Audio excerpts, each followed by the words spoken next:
好，大家下午的读者，大家午安，好，欢迎来到那个国资图美国资料中心，好，那我们非常荣幸哈，能够再邀请到我们 English Teaching Assistant，就是富尔布莱特基金会的交换的老师呢，来图书馆再做一次的文化分享，好，那他们今年计划的交换期限就是原则上是到6月底，所以这是真的是他们最后一场，在台中的最后一场的讲座，好，那非常感谢他们。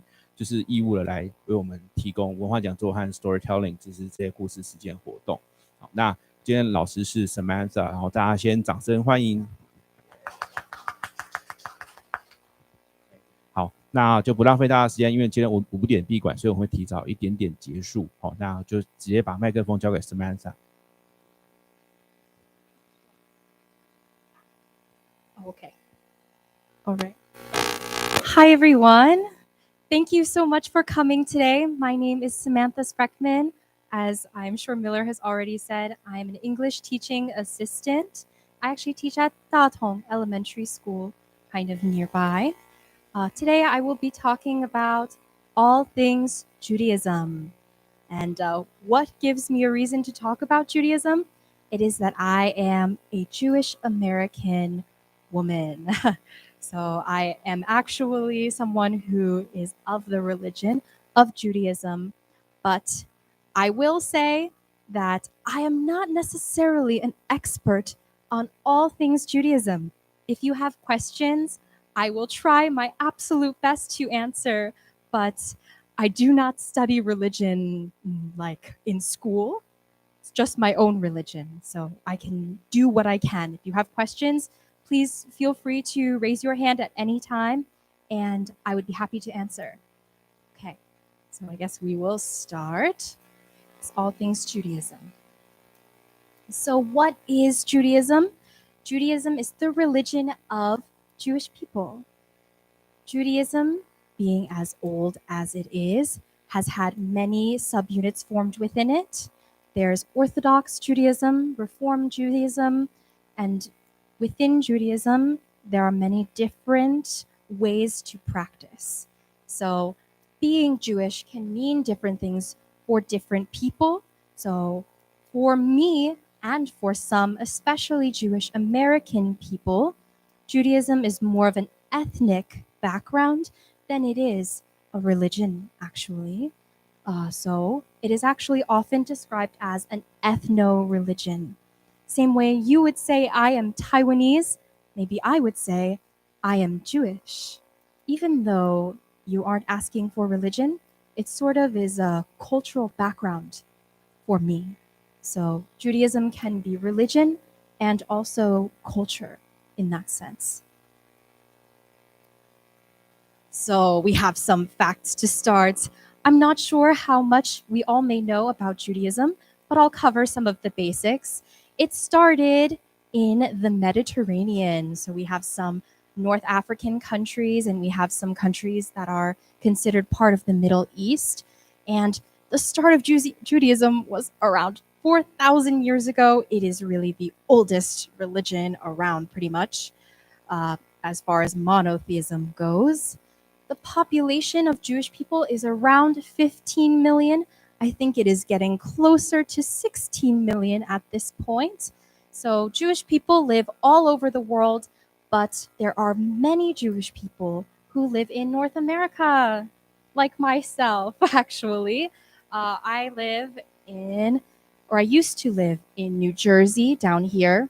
We can see 6.9% of the population is 6 to 9% is Jewish. So I come from a place that there actually is a fairly decent sized Jewish population there. And it is the 10th most popular religion in the world. Across the world, there are plenty of Jewish people who fall into different categories. And we will discuss some of these categories in terms of geographic location. And as I already mentioned, there are people who maybe have some different traditions, different ways of practicing Judaism, especially for food culture, which I'm very excited to be able to talk to you about towards the end of this presentation, we will say. So first we will start with the ideology. So some of you might be more familiar with it being described as the Old Testament, which is a biblical language, Christian language for it. The Old Testament and the traditions that follow it. So I will be discussing this first book. Also included is the Torah, which is how Jewish people describe it. So you might have heard me mention monotheism. The Jewish religion is monotheistic, meaning there is the belief in one God, one deity. So we, unlike maybe say Hinduism, we do not celebrate many different gods, like Greek mythology as well. Instead, we are more like the religions of Christianity and Islam, which are all actually religions who have branched off from being started in around the same area of the world. Monotheism meaning mono, one God. The Torah. So this is considered one of the more sacred Jewish texts. You might be more familiar with some descriptions of it being the Old Testament or related. So God creates the world in 6 days and rests on the 7th. You might be familiar with this story. This is the story of how the week comes to be, right? So God makes the world in 6 days. You have the break day. This is your day of rest. We follow this calendar kind of similarly even today, right? And in the Torah, God makes a deal with a Hebrew man named Abraham. And he says he will make the Hebrews, people of the Mediterranean region, he will make the Hebrews a great nation if men get circumcised. Now there are children here, so I will be careful with my word choice. Circumcised means cutting into the flesh as a show of faith. This means that men have to get a part of them, a small part, cut off. I think you can imagine where I might be going with this, which part you might have to cut a piece of off. I will leave it at that. So then these people became the Israelites. You might be familiar with a little bit of that word, Israelites. Israel. Israel is the nation of the Jewish people. So Israelites, the people of that area of the world, who then became slaves under ancient Egypt. This was kind of a bad time for the Jewish people. Yeah, so the Pharaoh of ancient Egypt said, the Jewish people are going to work without any money. They are going to work very hard, very long, and they will be in chains, right? So this was a bad time for the Jewish people, and actually, the Savior Moses spoke to God and Moses together helped bring the Israelites to safety, allowing them to be freed from the shackles of slavery of Egypt. It's quite a story, and I think I will have some time to talk about the story itself later, because there is a Jewish holiday which actually celebrates this story, known as Passover, which we will discuss later. It is here, after being brought to safety, here that God gives them many commandments, many, I want to say 639 mitzvahs. But you probably might be familiar with the well-known 10 Commandments. If you prescribe to the Christian religion or you've heard about it, you know. The 10 Commandments, they include things regarding murder, adultery, and stealing. And as I'm sure you can guess, it is to not do them. Do not commit murder. Do not commit adultery. You should not cheat on your significant other. And you should not steal. The commandments basically are some words of wisdom to live by, we'll say, but usually of the moral kind, making sure you are pure of heart and also respectful of religion. So persecution. It's very hard to talk about the Jewish people without talking about some of the more negative things that they went through. And in fact, Jewish people are usually very proud of their background because we are known as people who are very resilient. We are able to rise above in some more negative situations. So it has been recorded over thousands of years that the Jewish people have suffered many times, and actually there are quite a few times recorded within religious texts. So there are a few things. Being enslaved by the ancient Egyptians is one of those things. Having their sacred temple and the Ark of the Covenant, pictured here, destroyed. These were very, very sacred to the Jewish people, and they were destroyed within acts of war, definitely after being enslaved by the Egyptian people. But then in more recent history, having suffered from the genocide of the Holocaust. So I'm sure you are familiar with the Holocaust. You may not know it by me saying Holocaust, but you probably have heard of the Nazis. Yeah, Nazis is a little more familiar term for some people. This was the loss of an estimated 6 million Jewish lives throughout Europe. And that is a pretty big chunk of the population of Jewish people at the time. You think about it now, we're at 15 million now. 6 million, kind of a lot of people. I think I've described it as being the populations of Kaohsiung, Taichung, and Taipei all together, as if all of those people gone. That's the number of people for you to be able to picture it. Yeah, so we have Holocaust survivors. You know, these people went through some really poor conditions where they were not given proper shelter, clothing, water. They just were not being treated like human beings. They were made to do some labor also without pay. And sometimes they were killed. No great way to say that. And sometimes they died just from circumstances of not receiving enough nutrition or just general weather. Could be really many things that led up to 6 million. But yes, this was a problem for World War II with the Nazis. Yeah, so these are some instances of persecution of the Jewish people. We claim to be resilient. We can make it through anything, and it even is something that I'll have a chance to talk about a little bit in our food. We are known as people who are a little bit scrappy. We are poor sometimes and resourceful all the time. We make the most of our circumstances. So we have some Jewish basics. Jewish people tend to follow a rabbi. Rabbi being religious leader, same way Christianity maybe has a priest.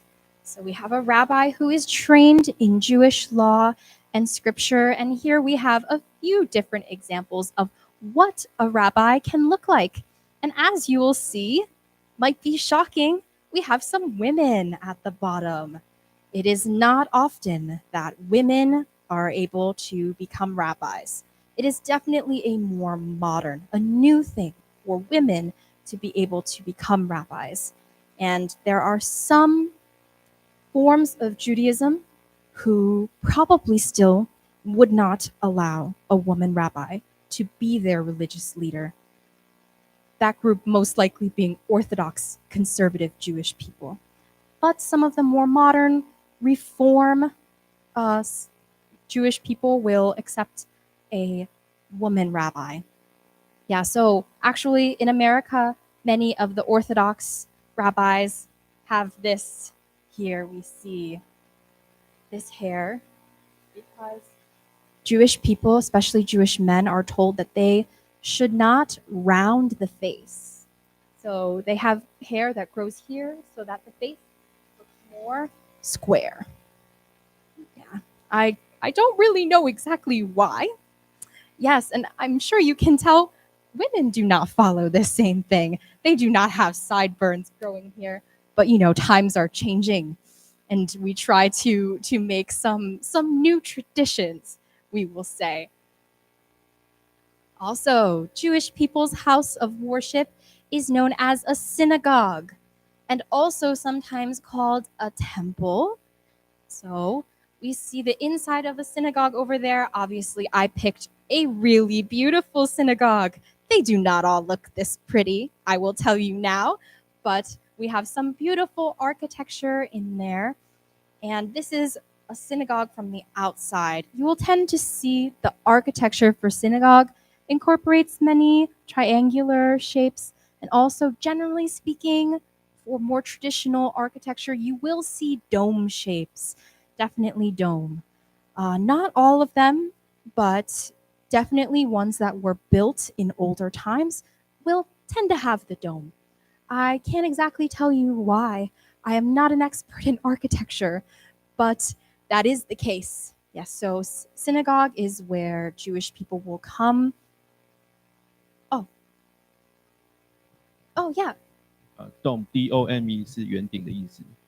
任何东西都有机会用dome 这个取代，就是这个圆顶。Yeah, dome. You got the dome. And also you can see here, we can kind of see the curve here. Pretty safe to assume there's a dome on the outside. Yeah, so we have the synagogue or the temple where Jewish people will come to pray, come to celebrate religious holidays if they have prayer as well. And a side note, there is a Jewish community center in Taipei, which has a synagogue that you are able to visit, in case you were wondering. So you can actually go, I don't know the exact name, Jeffrey D. Schwartz. Okay, I guess Jeffrey D. Schwartz gave a lot of money to this project. So this is the Jewish Community Center. There is only one in all of Taiwan, and it is in Taipei. And they have a synagogue. Actually, this all is brand new, so you can go check it out if you'd like. It's probably very beautiful. I actually haven't seen it myself.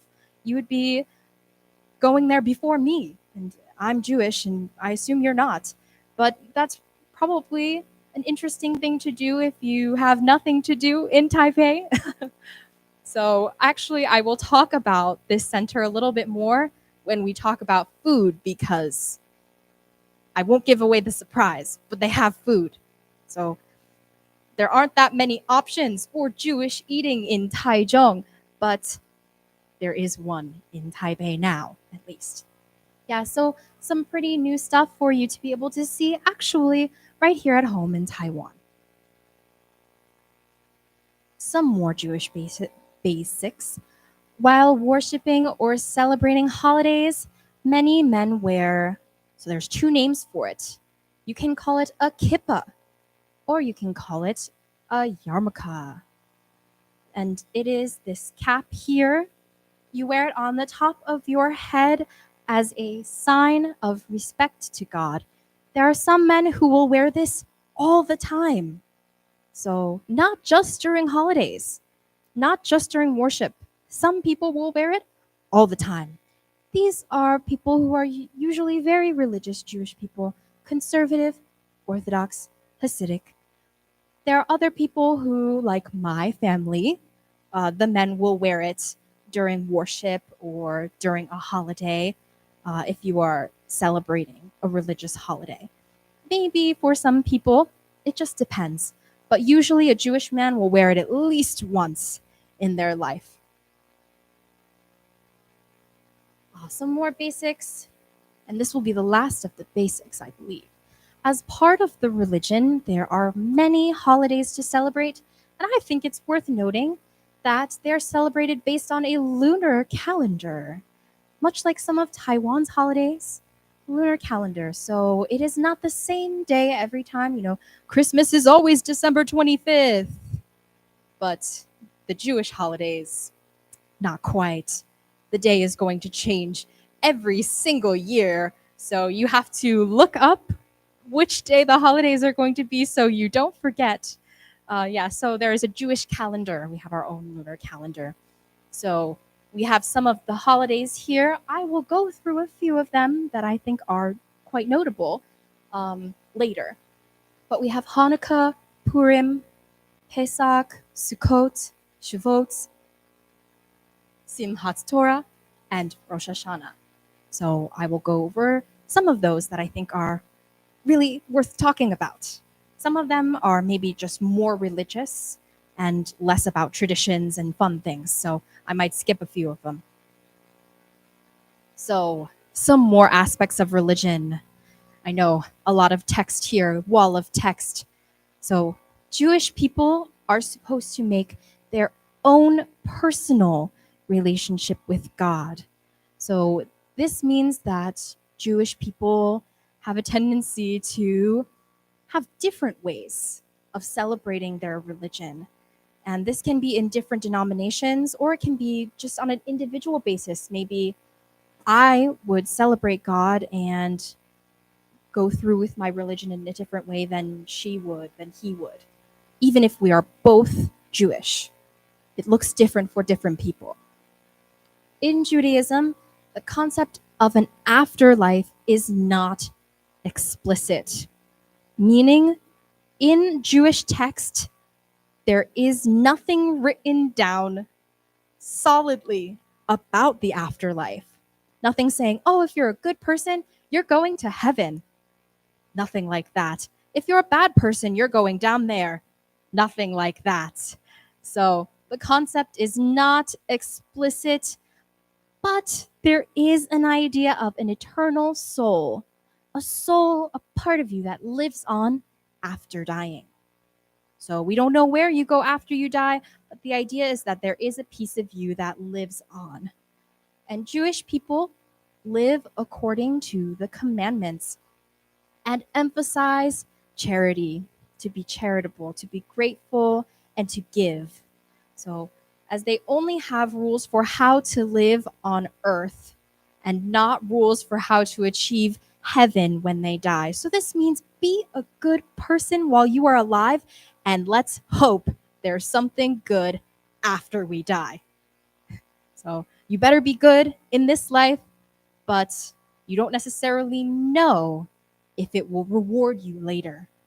Be good to be good. Yeah, be good to be good.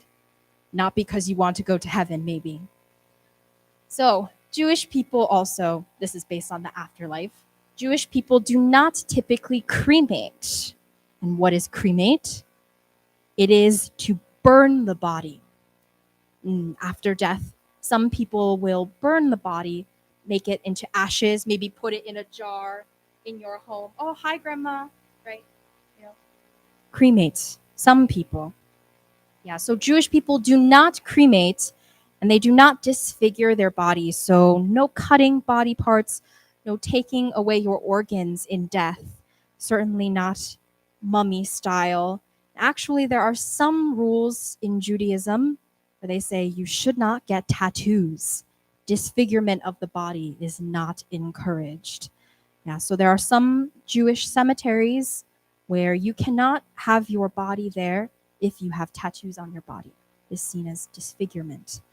I think there are some more modern takes nowadays. Some people will accept you with tattoos if you want to be buried there, but some more traditional, maybe not. Yeah, so generally, you are not supposed to do anything with your body because there is a prophecy that if a Messiah comes, a great Savior comes, that all Jewish people and their bodies will be resurrected. So kind of the idea of zombies a little bit, right? So you and your body will come back to life. Yeah, but not exactly zombies. You're supposed to be just who you are again, suddenly magically back to life. And all Jewish people, so that means people who died thousands of years ago and people who died yesterday, you will all come back. Yeah, quite a prophecy. Okay. Now the Jewish calendar, as I mentioned.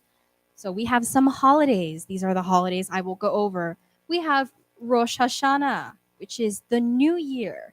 Jewish people have their own New Year, kind of like Lunar New Year for Taiwan, right? Yeah, we have our own New Year, and it is, I hope my dates are correct. I really hope. I had to look them up because I'm not there yet in the Jewish calendar. But I believe it will be September 15th through 17th. And then we have Yom Kippur, which is the Day of Atonement. This is how you try to be a good person, how you are forgiven for being a bad person in the past year. Yom Kippur. So that is September 24th through 25th. Then we have Hanukkah. Hanukkah is quite a celebration. It is known as the Festival of Lights, and it is from December 7th through the 15th. We celebrate for 8 days and 8 nights because of a story that I will talk about.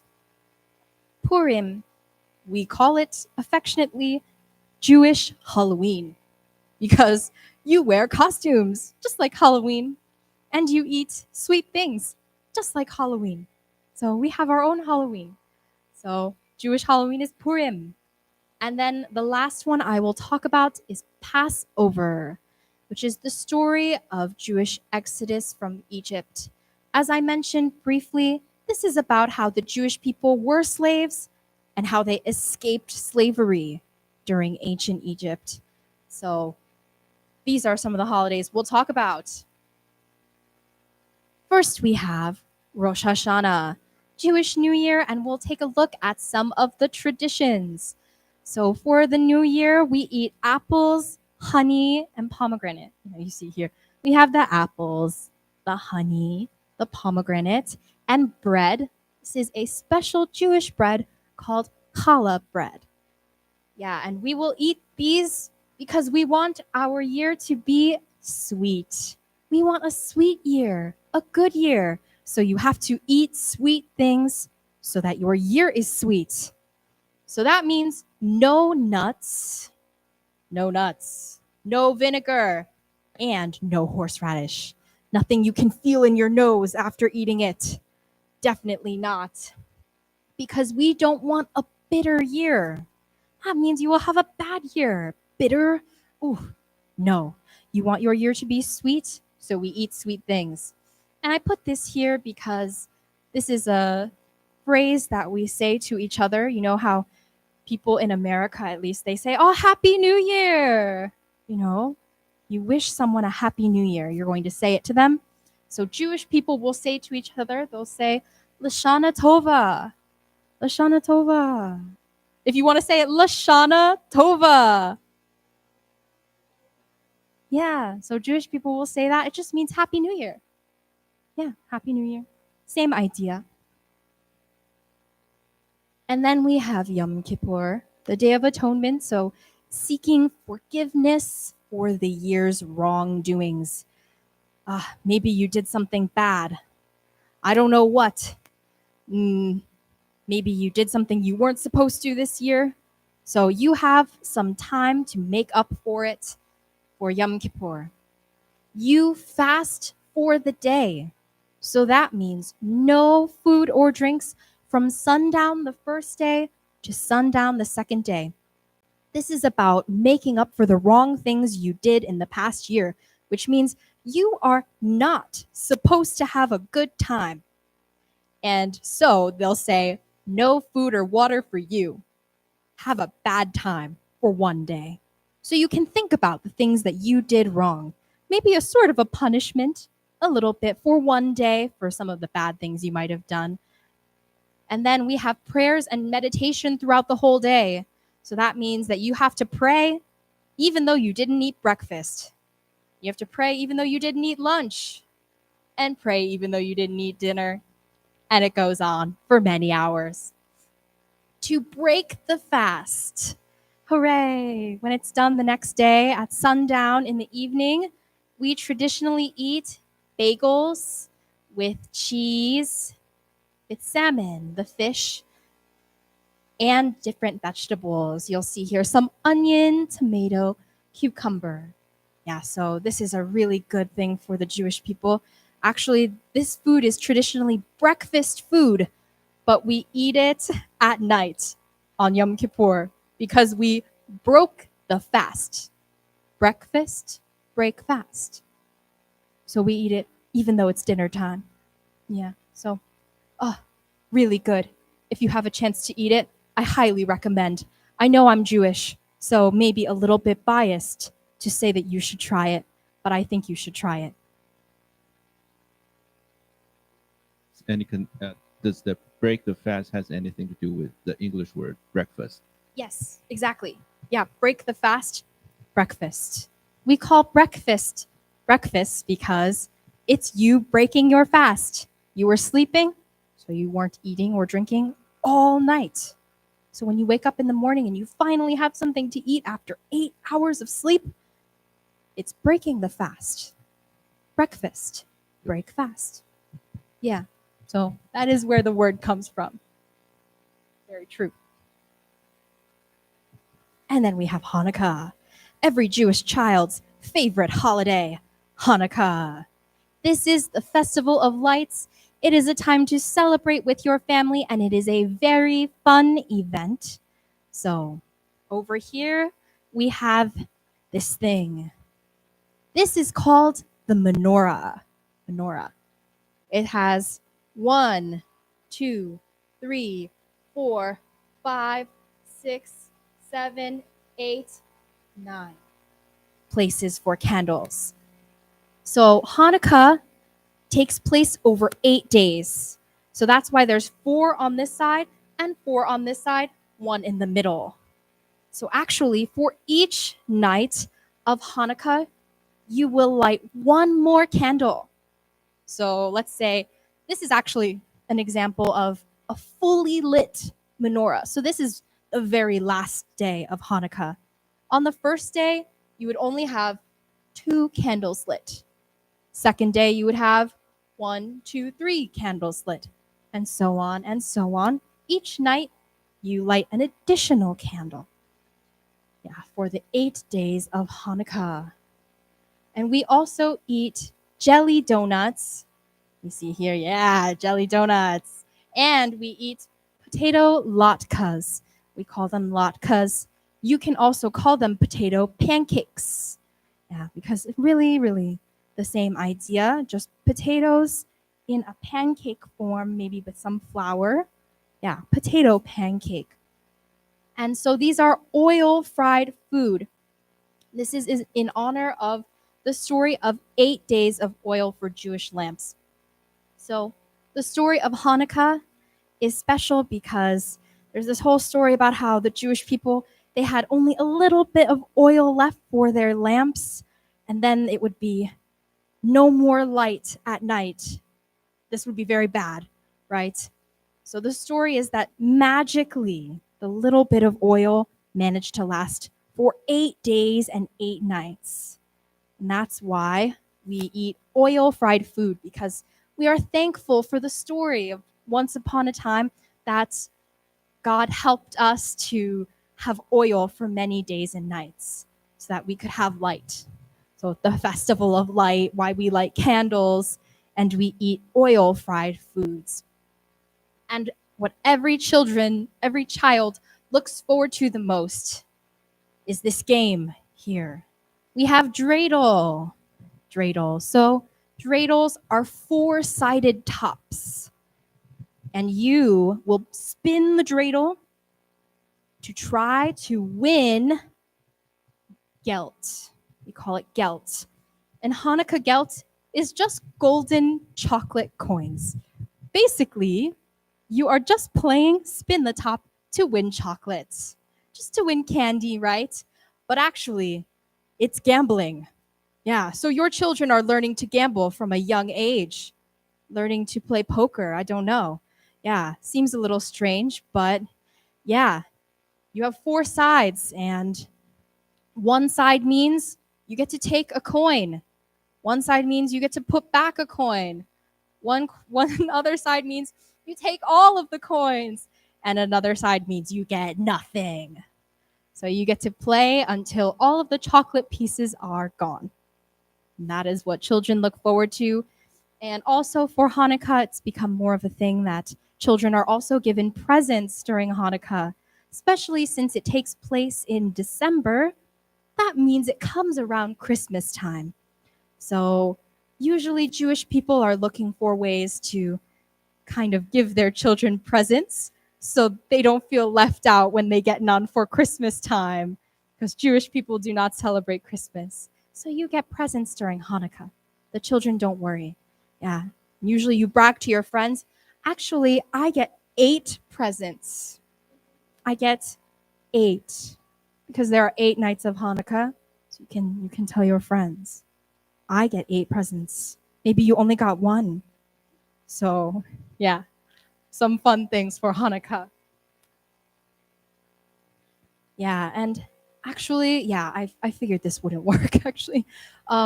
So if you want, after this presentation, I can give you a video. There is a video for how to play dreidel, and it talks about the holiday a little bit in Chinese. So you can share with your friends and family if you want to play. I think it's very fun for kids who are Jewish and for kids who are not Jewish.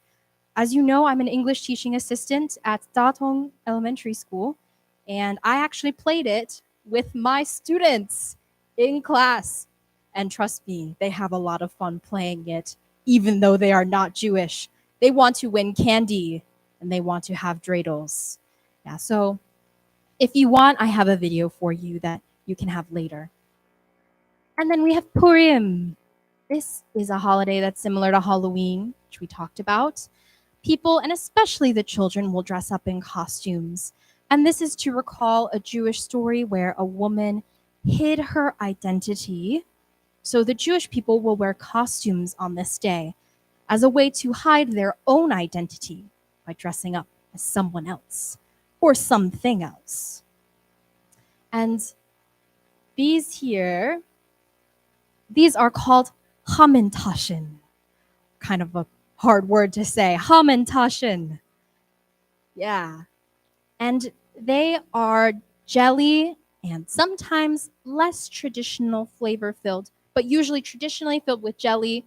I think maybe now some people are putting Nutella or chocolate inside. This is not traditional, but some people are doing it. So maybe you put jelly, maybe you put chocolate inside, and there are these triangle-shaped cookies that you are supposed to eat on this day. And they're always going to be in triangles. So if you see a cookie that looks like this, it is definitely Hamantaschen. Always in a triangle, and they're always going to have this little piece of filling that you can see there. Yeah, so if you ever see it, you know. Now you know. Or it's actually kind of easy to make them at home. So if you wanted to make them, you could. And I have some things for you later. Some recipes for you later if you want to try them. So next we have Passover. Now, Passover is a very important holiday for Jewish people. This is a religious ceremony that features food, drinks, and the retelling of the story of the Jewish slaves being freed from Egypt. So this is a really, really big religious ceremony. In my family, the ceremony takes maybe 20 minutes, maybe 30 minutes, because we are not very religious, so we kind of skip through to the parts that we like the most. Maybe we just do the singing, 1 or 2 stories, and then we say, oh, you know, I'm really hungry. I think we should just eat. But there are some religious Jewish people who will have this ceremony for 4 hours, maybe 5 hours. If you are going through a really long book, you use a book so that you can follow through the religious ceremony. It's so long, you need a book. Yeah, you need the book. My family looks at maybe 4 pages of the book. Maybe other families will read 50 pages of the book. Kind of depends on how religious your family is, what your family's traditions are. You know, everyone will celebrate a little bit differently, but most Jewish people will have this ceremony, even if it's just for 5 minutes, because it's very important. So the table will look like this quite often. Usually we have a very long table. You have a lot of setup, plates, 2 cups pretty important because you'll have a cup for wine and you'll have a cup for water. And we've got some things that have to be on this table. One of which is this here. This is matzah. You can say matzah. Matzah, yeah. Also looks like that. Matzah is a kind of bread, but it has nothing to make it rise. You know, the bread that's really good to eat is like a loaf of bread. It's bread that rises in the oven. But the Jewish people, when they were escaping ancient Egypt, they didn't have time for the bread to rise. So they said, we'll cook it as it is. So then the bread is very flat. So it's matzah. Yeah, we eat the flat bread, like a flatbread, like a cracker. Yeah, so that's what we eat to remember how our ancestors did it. 那个叫做无酵面包，就是没有发酵过，所以它里面没有酵母菌产生的气泡，它就是一块干的面粉，大家可以这样，对，它就是口感会比较平淡一点。Yeah, so that's why it's matzah, the flat bread. Yeah, so we have to have this on the table, very, very important. And it will go here, and you will also put it in here. This is called the afikomen. And the person who leads the religious group, the ceremony, will put the matzah in here. They'll have it by them, close to them too. And then you'll see here this plate. Every Jewish family will have one of these. This is referred to as the Seder plate. Yeah, Seder plate. Yeah, that is because Seder is the name of the ceremony. So everything here is the Seder table, the Seder plate. Seder is the ceremony name. So this is the plate we use. And it's a special plate, has a little spot for everything. So you will have 6 things on this plate. Every family will. You will have a shank bone. This is a lamb bone. You have to find a lamb bone.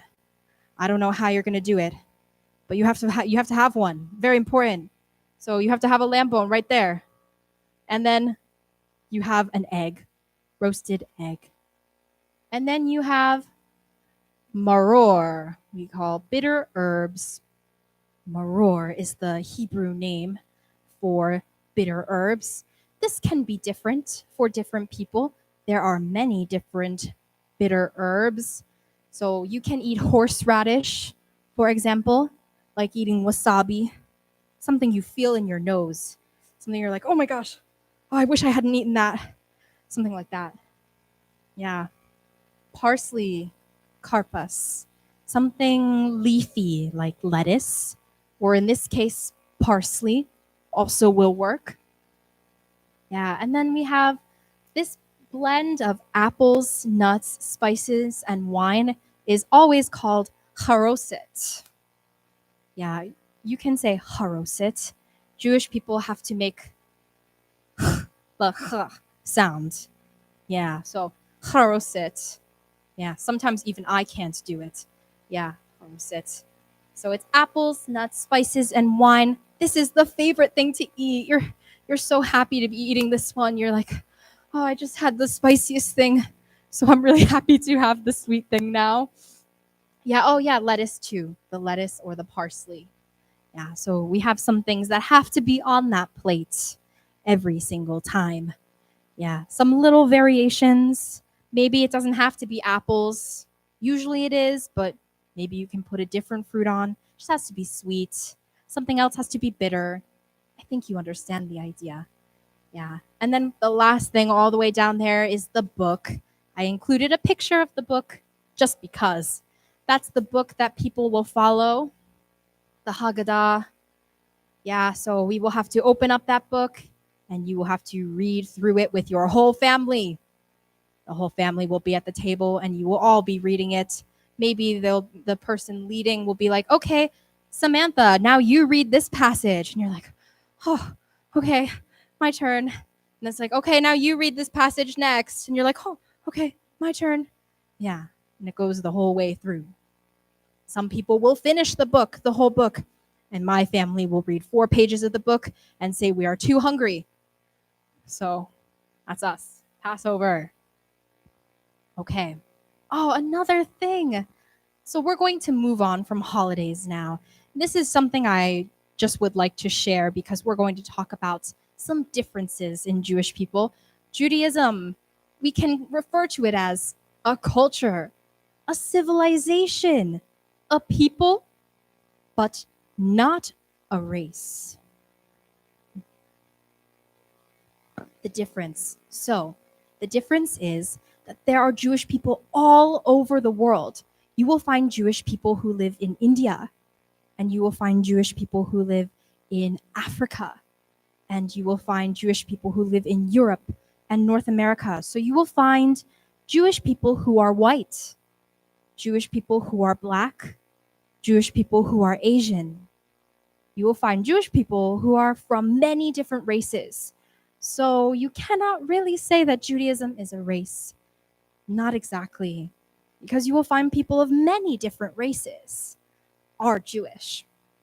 Yeah, so the color of your skin, the way that your face looks, there is not one face of the Jewish people. My face is not the only face of a Jewish person. They come in many shapes, sizes, colors, everything else. Yeah. So we've got some different Jewish people. I know we mentioned there are Jewish people who follow different laws according to the many that are created. Orthodox people are the conservative Jewish people. They often follow the law very, very closely, and they really don't like to make changes. They're very, very traditional about their Judaism. And on the opposite end of the spectrum, there are some Jewish people who are even atheist. This is crazy for some people to imagine. Jewish and atheist, how could it be, right? Because Jewish people are supposed to believe in God. But actually, this can be allowed considering Jewish law, that children of Jewish people are born Jewish. So even if I said, I don't really want to be Jewish anymore. I don't really like the religion, don't really follow it, not a fan. No more for me. People from my family, other people would still refer to me as Jewish because I was born into Judaism. Judaism is something you are usually born into. And in fact, that's why there are so few Jewish people. You are usually born into the religion. You can't just decide to wake up one day and say, I'm Jewish now. No. In Christianity, people will try to say, oh, you can be Christian. If you believe in this, you can become a Christian. Easy. Maybe some religions, it's about becoming the religion. But for Jewish people, actually, this is less about the case. Jewish people usually will say, about that. If you weren't born Jewish, you probably aren't Jewish. You probably shouldn't be Jewish, which is, in my opinion, not so good. So there are some ways to change that. You can convert to Judaism. Being someone who is not born into it, you can change, but it will take more than you just saying, I'm Jewish now. Instead, you will have to take many classes, and you will have to do many ceremonies, and you will have to meet many rabbis, religious leaders. It can be a very long process to become Jewish. It can take years for some people to become Jewish. So usually Jewish people are just born Jewish. And I think that's another reason why we call it an ethno-religion. Because it's almost like an ethnicity, something passed down from your parents to you, to your children. Maybe not always something you decide, something that's almost like your genetics. Yeah, Judaism. Okay. So yeah, that's why you can have atheist Jewish people. Yeah, because to some people, you are Jewish as long as you have 2 Jewish parents. That's all it takes. And then we have about Jewish people, geographic location, and I will discuss 2 of the largest. So we have a name for people who are from 2 different large regions, which are regions that had many Jewish people once upon a time. So the first place, we have Ashkenazi is the name. Can you say Ashkenazi? Yeah, so the Ashkenazi Jewish people are Jewish people from Central and Eastern Europe. And Jewish people of this area spoke Yiddish. And Yiddish is a language that is a combination of Hebrew, the really old language of Judaism, Hebrew, combination of Hebrew and European languages, Yiddish. But I will say you will have a very hard time meeting someone who can speak Yiddish because it is a dying language. There are not too many people who speak it. For prayer in Judaism, you have to speak Hebrew. Yiddish was spoken by people who lived in Eastern Europe, and because of the Holocaust and other things, the people who spoke it had to leave the area, and it started to become lost. So there are some different Yiddish words that have made their way into America, which we will talk about. But as a language, it is dying, much like how Latin is not spoken today as a language between people. And then we have Sephardi. Can you say Sephardi? Yeah, Sephardi. These are Jewish people who are originally from Spain and then spread out to North Africa, places like Morocco. And Jewish people of this area spoke Ladino, which is a combination of Hebrew and Old Spanish. Now this language, dead. No one speaks Ladino. Unfortunately, you will not find someone, at least not to my knowledge, you won't. Yeah, there are some great-grandparents, grandparents who still speak Yiddish. Ladino, not so much. Actually, I myself am Ashkenazi and Sephardic Jewish. So I have some relatives from Eastern Europe and from Spain. So I actually come from both of these geographic locations. Yeah, so these are the 2 main ones. And about the language, yeah, my own Jewish background is Ashkenazi and Sephardi, but the language that was spoken the most out of the 2 in my household is Yiddish. Actually, Yiddish is the dying language, but Jewish people do have a few common words that have been adapted into vocabulary in America. Actually, it's become Americanized vocabulary, and you will hear people say it who are not Jewish. People who do not speak Yiddish will actually use it. Maybe they know they're speaking Yiddish, maybe not. It's become just popularized in the American vernacular, in American vocabulary. And actually, I think we should learn 3 of them together. Yeah, so bear with me here. So number 1 is chutzpah. Chutzpah. Yeah, and chutzpah means boldness. Maybe like if someone is ready to, I don't know, do something dangerous, something really brave, you're like, oh, you have a lot of chutzpah. Yeah. And then number 2, schmuck. Yeah, maybe you've heard it already. Schmuck. What a schmuck. Schmuck. Schmuck is fool. Ah, what a schmuck. He's such a fool. Stupid person. Schmuck. Yeah, usually if you took a bad deal, maybe you are at the night market and they say, oh, the beef noodle will be 500 NT. And you're like, what a great deal. Or 1,000 NT. Oh, American says, oh, great deal. Taiwanese can say, oh, what a schmuck. I'll pay maybe 200, but not 1,000. Schmuck. A fool. And then number 3, Mazel Tov. You can say Mazel Tov. Yeah, Mazel Tov just means congrats, congratulations. So Jewish people, if you're like, oh, actually, I'm having a baby, Jewish people are like, oh, Mazel Tov. Oh, I'm graduating, Mazel Tov. For all occasions, congratulations, Mazel Tov. Yeah.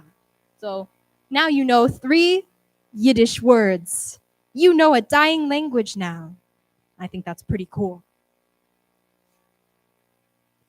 Okay, so we have some food traditions. I need to see, where am I on time? 4:30. Let's go. Food traditions. Jewish people are all about food. Yeah, that is a stereotype of Jewish people, and it is true. Jewish people love to eat. We really care a lot about food. So, first we have Shabbat, also known as Shabbos. So it depends depends on what language you are speaking. I call it Shabbat. This is the day of rest. For Jewish people, the day of rest is Saturday. It's God's 7th day. And it is a serious rest for Jewish people. Rest is not just, oh, I'm going to relax today, maybe sit on the couch. Serious rest. For this day, Jewish people are not allowed to work. This means you will be doing no business on Saturday. You will be doing no shopping on Saturday, no cooking, no cleaning on Saturday. And for some of us who are addicted to the phone, it means using no technology for Saturday. Yeah, so you are not allowed to work.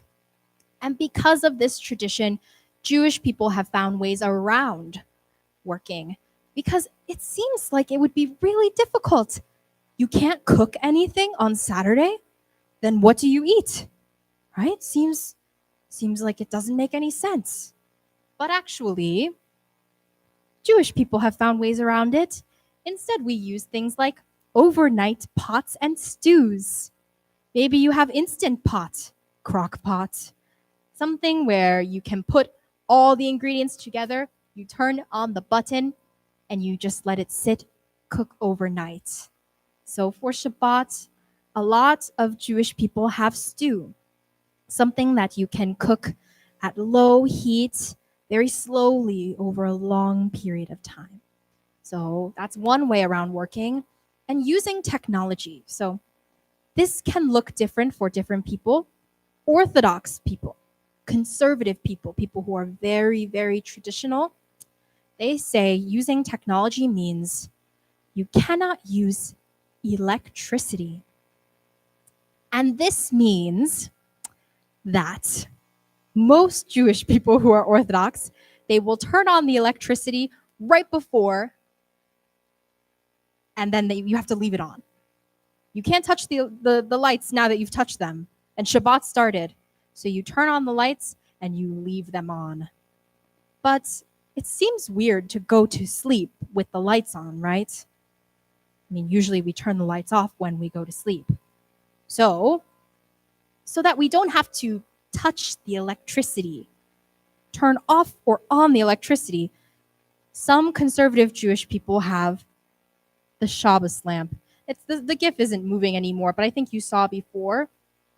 Basically, the lamp has this piece of fabric that you can turn this dial, and a fabric covers the light. So the light is still on, but there's something in front of the light. So the room becomes dark.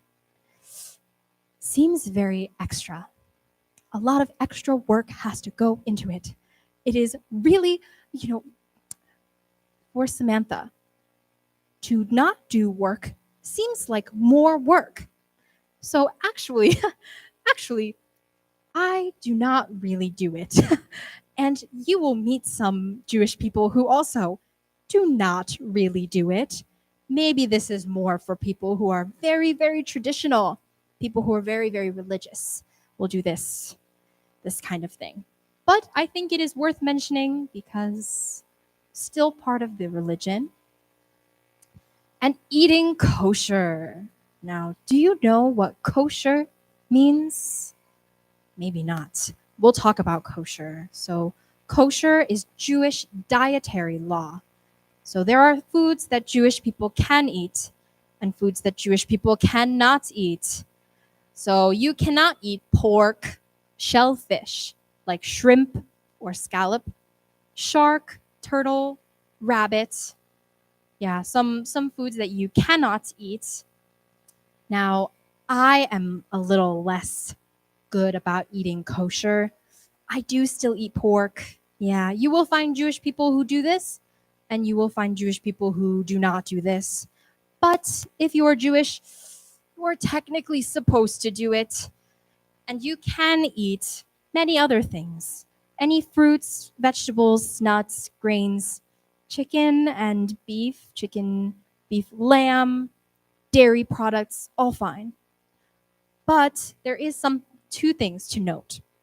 Note number one is that kosher animals, so that means like cows and chickens and lambs, they have to be butchered in a way that kills the animal quickly, and they have to be drained of all the blood because blood is not kosher. So that is a specific requirement for you to eat those meats. And also, now this one is very, very sad for Jewish people. And actually, I am very glad that I don't eat kosher because I'll get there, but you cannot mix dairy and meat products together. They have to be eaten separate. Some Jewish people even have different plates for the meat and the dairy. So important, they cannot even touch the same plates, even after washing. Some people are very, very strict about this rule. So that means that your traditional Jewish friend has never had a McDonald's cheeseburger. Really, really sad, I think. Never have cheeseburger? I would be really upset. Yeah. So pizza, maybe if it's meat on the pizza, no pizza for you. No meat pizza. Yeah. Maybe vegetable pizza is okay. If it has cheese and meat together, you cannot eat it. Yeah, you can't have a really good pepperoni pizza. No McDonald's. Yeah, feels a little un-American. Yeah, so Samantha, me, I don't do this. I eat cheeseburgers. Yeah, I'm American. I do go to McDonald's sometimes. Not all the time. Sometimes. Yeah. But you will meet Jewish people who do follow this diet, kosher diet. Yeah, so we mentioned the Jewish people of Eastern Europe, Spain, and North Africa. And these are not the only places where Jewish populations have existed. As we mentioned, Jewish people live all over the world, and thus their food is influenced by the pre-existing culture and foods of a region. So I don't know if it will allow me to play the video. I know we're a little bit short on time anyway, but I think we might be able to watch at least a little bit of this video here. So due to the prevalence of European Jewish immigrants, there's a lot of European Jewish people that moved all over the world. So people most often think of Jewish food and they picture Ashkenazi Jewish food. So they picture European food. You think Jewish food, you think, European food. But not quite. Not for everyone. Jewish people live all over the world, and so Jewish food looks different in different places. So we're going to take a brief look at Jewish food you've probably never heard of.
Okay, I think that's a pretty good overview of some of the different Jewish foods that maybe are a little bit less well known. Oh, no, not my video. Yeah, just on the internet. Yeah. This video, I think that's a very good compliment, but my video skills are not that good. Thank you for thinking that, but no, not exactly.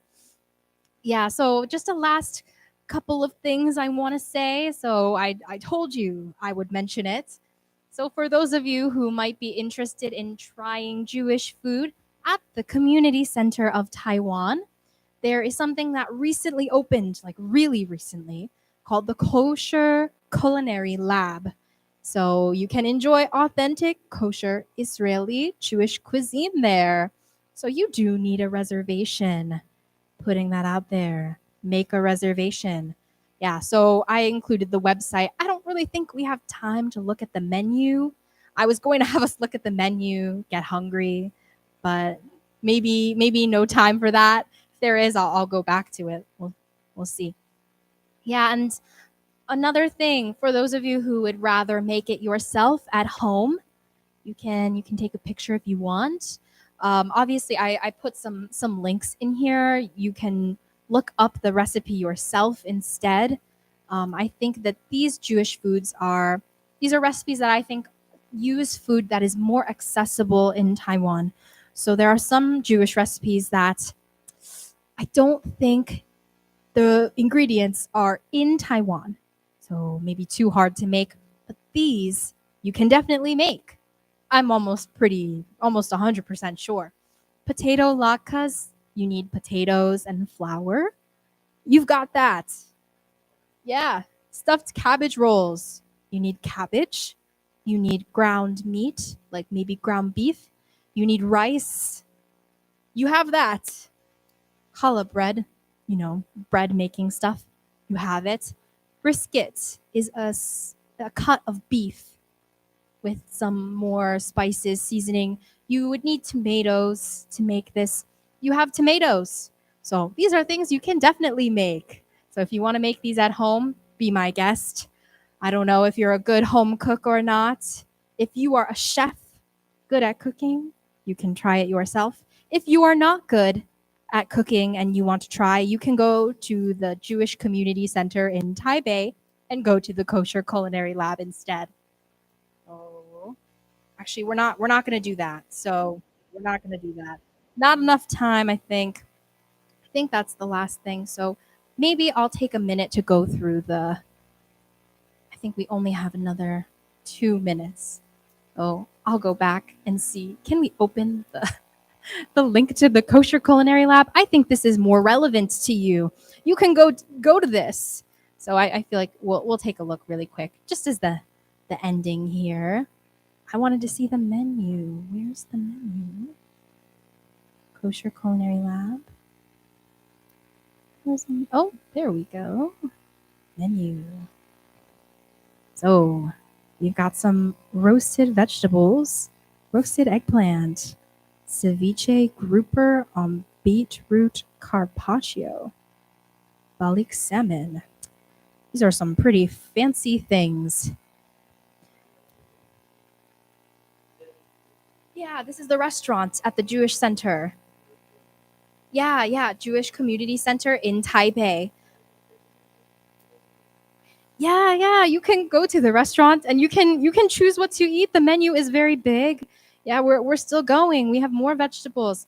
Falafel is Israeli style, like fried chickpeas. Really good though. I highly recommend. Yeah, you've got ribeye, hummus. People really like hummus, also with chickpea. Yeah, big fans in Israel. Beef kebab, Moroccan salmon. Shakshuka is like eggs in a tomato sauce. Chicken schnitzel is just fried chicken, jipai.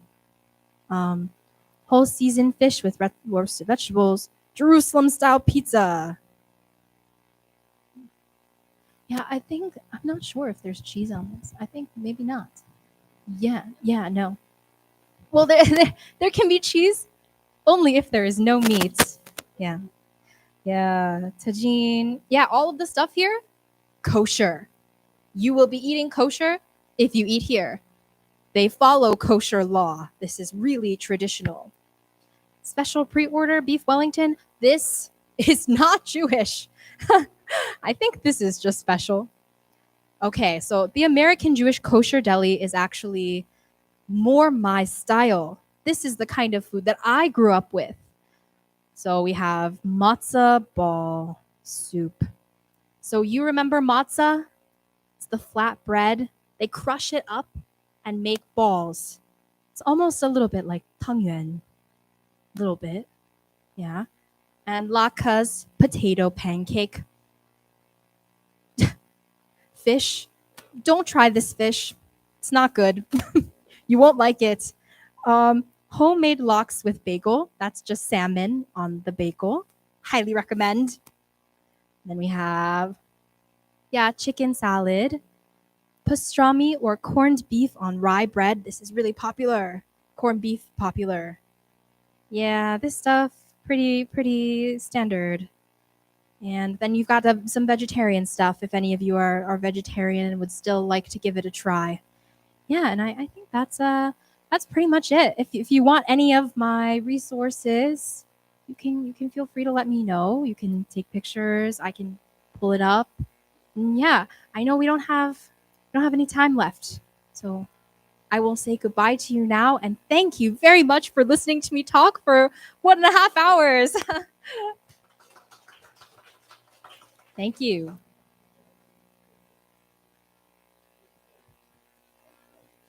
Yeah. I can send it to you.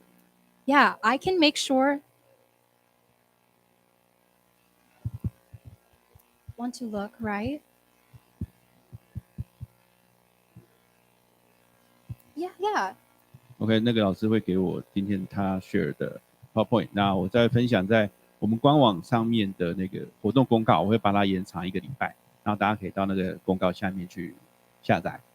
对，好，那如果还有问题的话呢，你可以拨我的分机，我的分机是1306，打到我们馆拨给我，然后跟我说你要，然后我再看怎么给你这样子。OK， 好，那我们非常感谢 Samantha 今天跟我们分享这么多犹太文化的那个内容，好，那相信大家应该是耳目一新。然后，那我们再一次掌声，谢谢 Samantha。A question?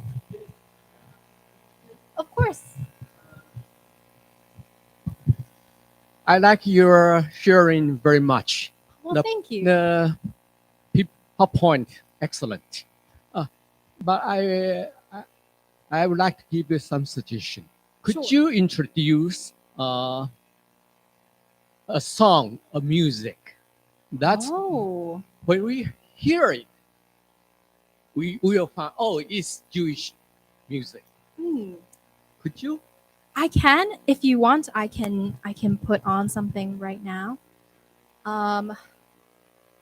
This is really Jewish.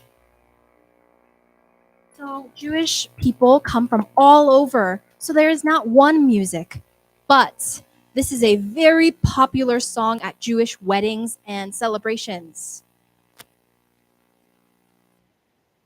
Oh, and we have an ad. Okay. Yeah, the ad. You might be planning a trip to Taipei. Oh, I don't know about this mix. Maybe it might be a remix, but I'm hoping it's the original song too. Okay, hold on. Maybe this is not exactly it. Yeah. Oh, it's still the remix. Wow. I think it might all be the same version. This isn't the version I'm familiar with. Okay, this is probably more it. Yeah. Let's move it on.